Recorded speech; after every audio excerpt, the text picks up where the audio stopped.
All right, let's get right into this. We're heading deep into the Karamoja region of Uganda.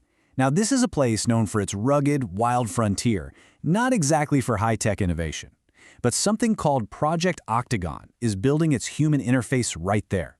Today, we are unpacking Node 1, what they're calling the high-tech welcome mat at the edge of everything.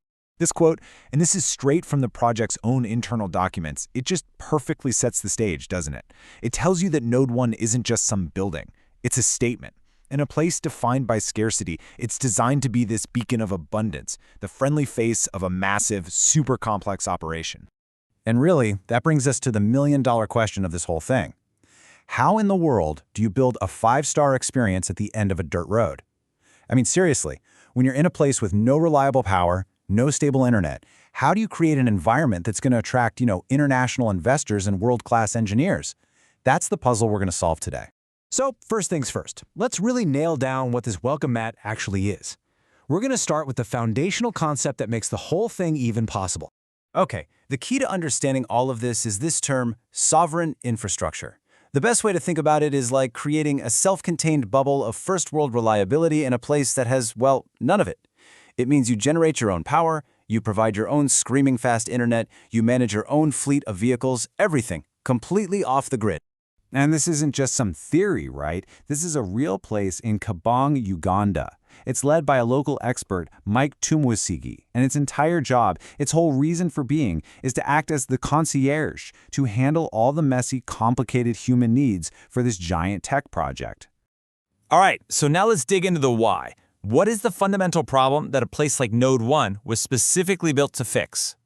Well, in the industry, they call it the last mile problem. And it's a nightmare. See, it's one thing to fly people and equipment into a country's main airport, but it's a whole other ball game to get them that last 100 miles over brutal terrain to a remote site. And it's even harder to keep them safe, connected, and actually productive once they get there. And this slide just lays it all out, doesn't it? It's like night and day. On the left, you've got the typical remote project chaos. Power cuts, internet that barely works, logistical headaches. And on the right, that's the Node 1 solution. We're talking guaranteed 100% power uptime, elite-level internet, a fleet of self-driving cars, and even a remote clinic. It's not just an improvement, it completely rewrites the rules of the game. So we've laid out the problem. Now let's look at the elegant solution that Node 1 brings to the table. They've coined a term for it, the sovereign hospitality model. Its mission really boils down to 3 main jobs. First, it's the ultimate concierge, kind of like Grand Central Station for any important visitor. Second, it's a living laboratory for a totally new kind of high-tech ecotourism. And third, it's the nuts and bolts logistical hub that houses and supplies all the workers for the bigger industrial project. I love this quote from their strategy docs. Reliability as a luxury. Think about it. In a place where a hot shower or a stable video call is a minor miracle, guaranteeing those things isn't just a nice feature. It's the most valuable luxury product you could possibly offer. And that kind of reliability doesn't just attract visitors. It creates its own economic gravity. That's the entire business model in just 4 words. Okay, now for the really cool part. Let's geek out a little on the specific technologies that make this whole sovereign hospitality model a reality. Forget what you know about booking travel. Node 1 uses this incredible AI-driven system.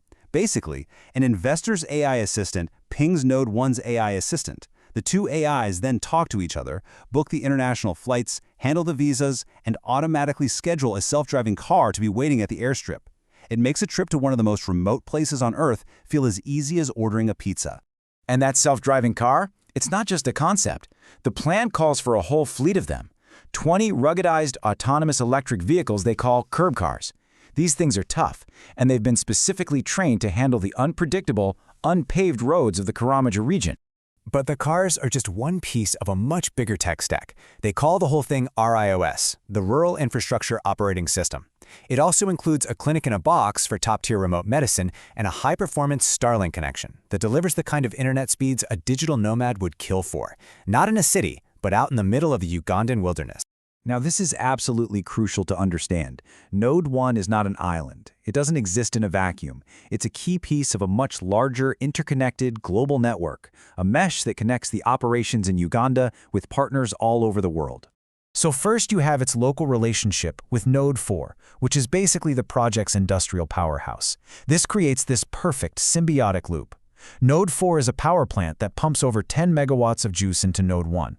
And in return, Node 1 provides the housing, the food, the transport for all of Node 4's workers. You see, one literally cannot function without the other. And then you have the global connection to Node 2 up in Canada. The easiest way to think about this is that Node 1 is the body on the ground in Uganda, doing all the physical work. It sends a constant stream of operational data, every car movement, every booking, back to Node 2, which is the brain. The brain in Canada crunches all that data and pushes down software updates to make the AI and the self-driving cars on the ground smarter and more efficient. It's a non-stop, real-time learning loop. Okay, all this tech is amazing, but the big question is it a real business? Let's take a look at the actual financial plan and the roadmap, which they're calling Project Umoja, to see how they plan to pull this off. And here's the genius part. It's designed to be profitable from day one. In its first year, you can see all its revenue comes from billing the main industrial project for the services it provides, housing, logistics, the whole shebang. That revenue of over 130 grand easily covers its operating costs, which means it's cash flow positive from the get-go.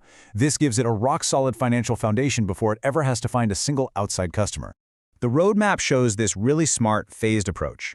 It starts small in 2026, just getting the first unit on site.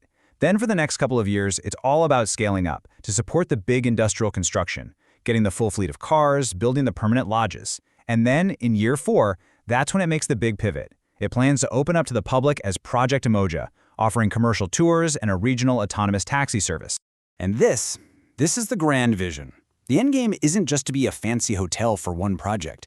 The long-term plan is to transform this hub into a regional public utility, becoming the go-to provider of reliable transport, high-end tourism, and even advanced healthcare for the entire Karamoja region. That's how you create that economic ripple effect.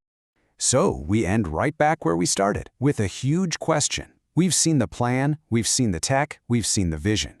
But the real test is this. Can a single, hyper-advanced, totally self-sufficient hub actually rewrite the economic rules for an entire region? That's the massive bet that Project Octagon is making.